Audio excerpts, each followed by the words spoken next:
Hey guys, welcome to Sunday dinner. You guys already know who I am. I'm Marissa, and here we go. Disclaimer, I'm a little bit freaked out. Actually, I shouldn't be, but I totally am. It's just a little bit weird. I think I'm funny, so hopefully this goes well. If not, who knows? This video just might not shine its beautiful face on the world. Okay, so Sunday dinner. Tonight we're gonna make homemade pasta. And it sounds really intimidating, right? Like it always just sounds so intimidating. It freaked me out for years. I mean, it always just sounded like this really fancy meal that was like way out of my league. And it's not that hard. It's not that hard. In fact, it's super fun. I get Riley involved. Riley's my daughter. I get her involved in making the dough all the time because hand kneading dough, not gonna lie, it's gonna take you like 10 minutes, and that's how long you have to do to activate that gluten. So yeah, recruit help as needed. So all right, it's gonna be super easy. Don't be intimidated. Really, all you're gonna need is some flour, some eggs, some salt, some olive oil, and I mean, if you have a little roller, pin roller, is that what they're called? I don't know. You can also just use a wine bottle. I mean, hey, desperate times for desperate pasta. And then the one fancy thing that I'm going to be using today, well, it's not fancy, I use quite a bit of this kind of stuff, is the Young Living Basil Vitality Oil. This is their dietary line, so it actually, you can consume it, and that's going to make just like give it a really fun flair. You know, like it's all the rage now to have flavored pastas. I mean, you see it all the time. So, and I really love basil. So that's just what we're gonna do. So, all right, and we're gonna keep it quick. Well, I'm lying to you if I say it's gonna be quick. It's not fast, but we're gonna keep it easy, right? I have a KitchenAid, but you don't need to have a KitchenAid. You don't need to use a roller attachment. You can make it in your kitchen by yourself. You can make it in your kitchen with some friends and family. And it's fun, so try something new. So please, if you actually do try this, let me know how it comes out, because that'll be, I guess, the real test to see if anybody decides to brave the homemade pasta or not. Let me know. I'd be really interested to hear. And with that, let's get going. All right, so here we have all of our ingredients laid out. I've got 6 egg yolks. I have 2 whole eggs. I have a tablespoon of olive oil, and we're gonna use a pinch of salt. That is Himalayan pink salt. You definitely don't have to use Himalayan pink salt. It's just my preference. And I have my Young Living Basil Vitality Oil over here. We're gonna use 2 drops of that. And here I have 2 cups of flour in a very large well. I'm using all-purpose flour today. The traditional route would be to use 00 flour, but for me, all-purpose gives just as phenomenal results, just phenomenal mouthfeel, really great texture. And honestly, it's hard for me to find 00 flour here locally, and then I would have to order it online. And sometimes when you want pasta, you just want to make it tonight. So we're just gonna go ahead and start mixing and get going. All right, so back to me. So I'm gonna go ahead and add my pinch of salt into my flour. And we're gonna go ahead and add my 2 egg yolks and my olive oil to my eggs here, my 6 egg yolks. I'm gonna use my basil vitality oil, 2 drops, guys. I'm not even joking. It might seem like that's not a lot, but it is potent. I know, trust me, the first time that I ever was like, tried it out, I was like, 2 drops, you know, like what's 1 drop? I had seen all of the warnings that you should start small. I mean, some people with some of these oils, you start with just dipping a toothpick into the oil and then putting that into whatever you're mixing. And I was like, I know what I'm doing. We're not doing that. You'll find out real quick when you start using lavender that you do not need to use a whole drop, because it's no good at all.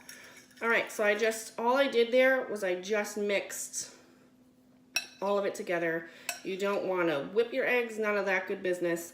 all we're doing at this point is just incorporating it so that we can get going, I guess. So what I want to show you is we got our big well here, and we're going to add our eggs into there. Get all our junk out of the way. We're going to add our eggs right into that well. I'm just going to put our wet mixture right in there. And so we want to make sure that when we are incorporating the egg mixture into the flour, that we are not getting any lumps and bumps. And so how we do that is by slowly whisking our eggs in this well, which allows us to slowly incorporate this flour. And what you'll find is you need to kind of toss a little bit of flour in there every once in a while. That way we're not getting all of those lumps and bumps.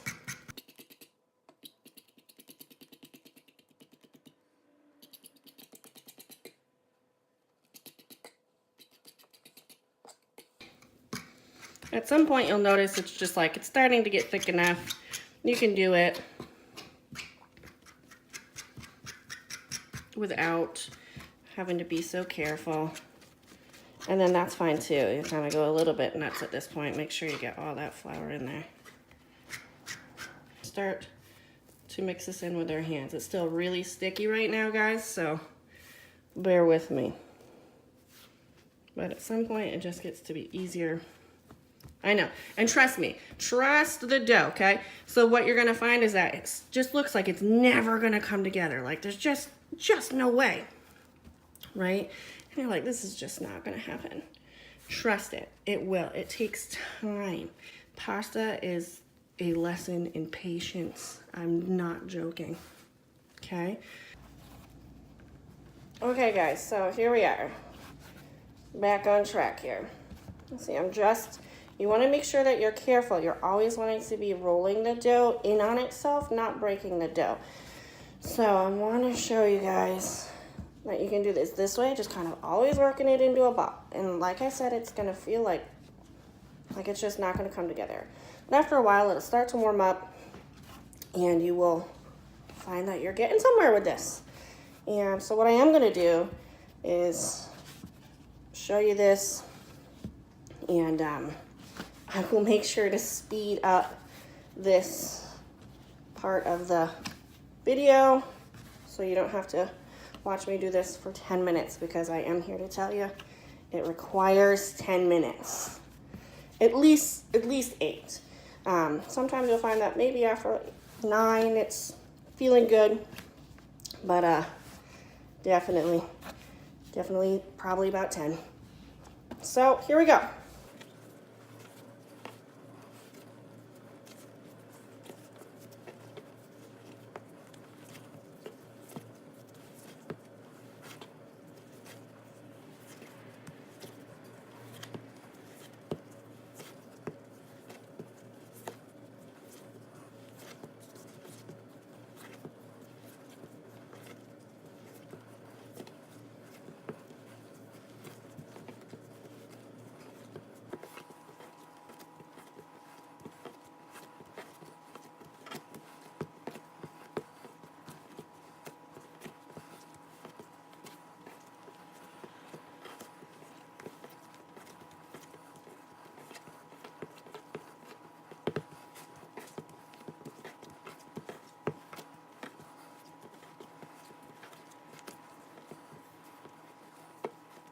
All right, so here we are, 10 minutes, right?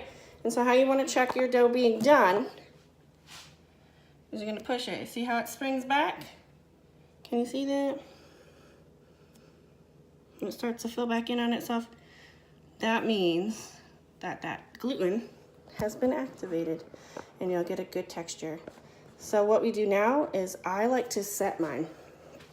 Whew. So what I'm gonna do is I'm gonna let this set for about an hour before I roll it and cut it up.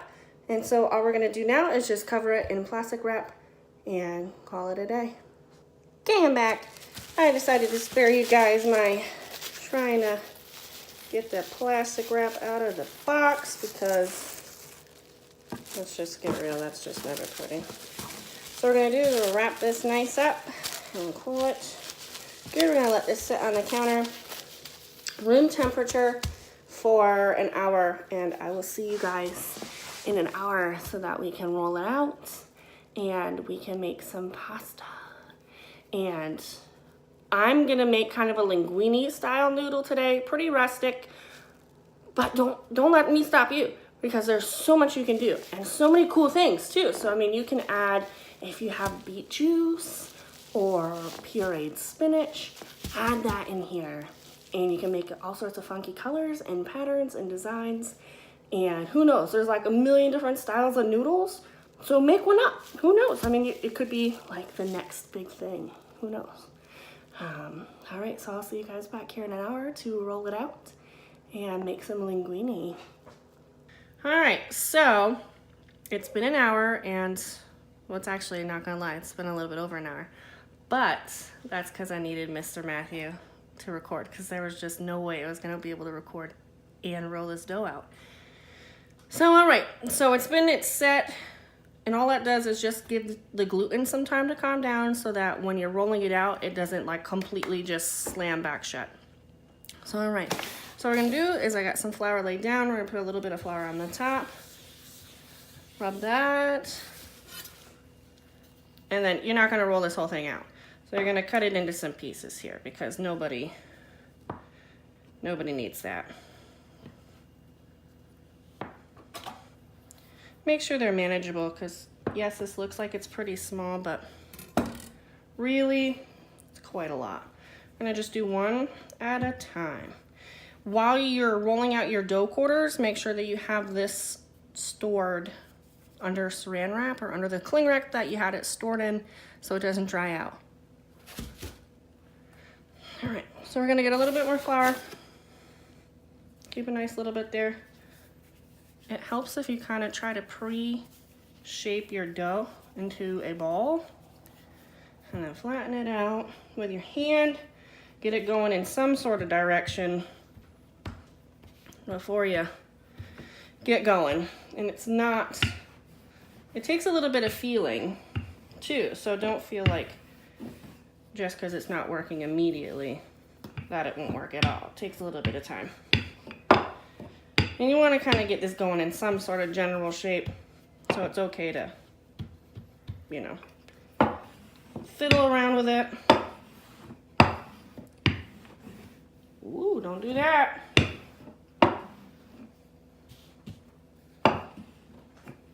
Ooh, we're going a little wonky, but that's okay. Man, I'm having a hard time sticking, so let me put on my rolling pin. Guess what, guys? That's what it's called. Figured that out. And you need to get this pretty thin. It already looks thin, but it's pretty deceptive.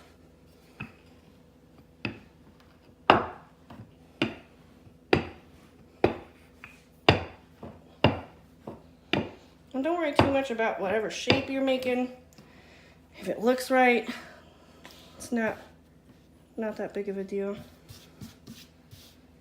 You're gonna cut it into whatever shape it is after. And I did tell everybody that it was gonna be rustic, didn't I? Well, actually, we got a pretty good general shape going. I think so. And you kind of want to just keep at it. And you really want to make sure it's super thin, guys, because as soon as you put it in that boiling water, it's going to swell right up. So one way that you can check to see if your pasta is ready, you see how you might not be able to see it in the video, but you can see the little bits of flour underneath it. Another way to check it is if you can read something through it. So you can. So we are thin enough. All right. So hand slicing this dough would be a pain in the rear to make each one like by hand, like slicing it one by one. So we're not going to do that. All right. So if you just flip that bottom part down, take the bottom, flip it up, do that again.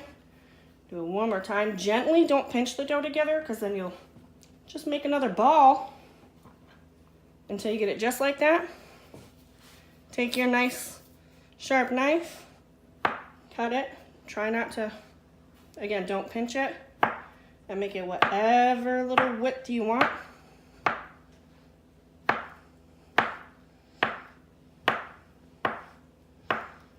And so you'll find that you have some on the ends that are gonna be short little wacky things. And you can either keep those or don't keep them. We usually do because honestly, it's not that big of a deal.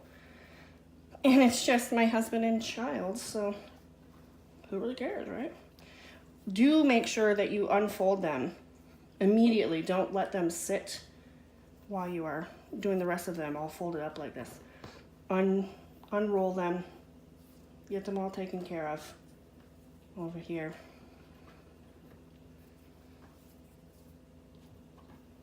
And then while you're storing these guys, you want to do the same thing that you did over there with your quarters.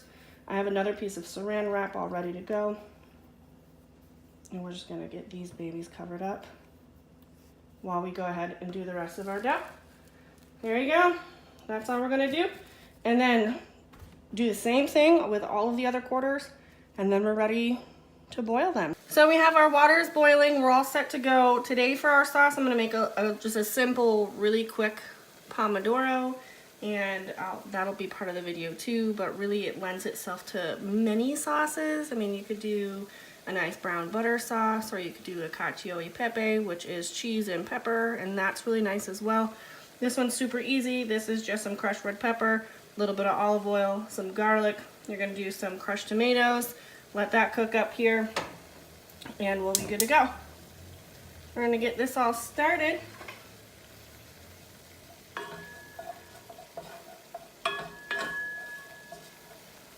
So your pasta really cooks super fast.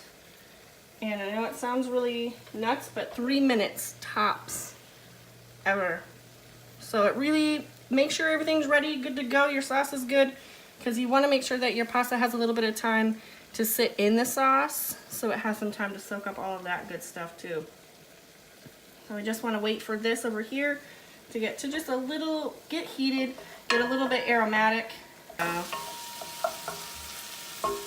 Okay, so now we've got that going. What we're going to do is we're going to put in our crushed tomatoes. Give that a good little stir. And like I said, you don't want that, you just want to get that oil and that garlic and that crushed red pepper just to aromatic. I mean, it doesn't have to be very long. It can be just like what I just showed you, like a single whole minute. And so the beauty of cooking the sauce in this short little pan here is that it's going to cook super fast. So by the time that the noodles are done in here, that pasta sauce over there is already going to be warm. So, all right.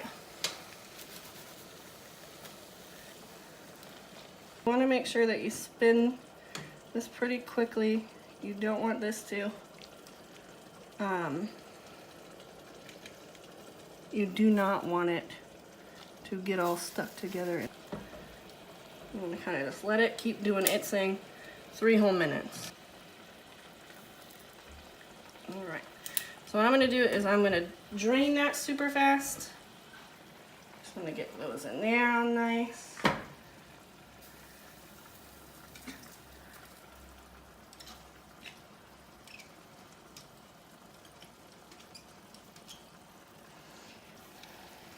So you just want to kind of give this a minute to combine just a little bit.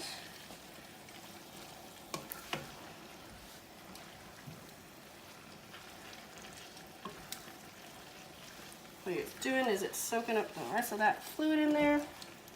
Fluid, that sounds terrible. Juice. Some juice, we're going to turn that off. What we're going to do first is you're going to put a little pat of butter in there, actually. Kind of helps keep that sauce a little bit on the silkier side. Then you're going to put some of Pecorino Romano or Parmesan cheese in there.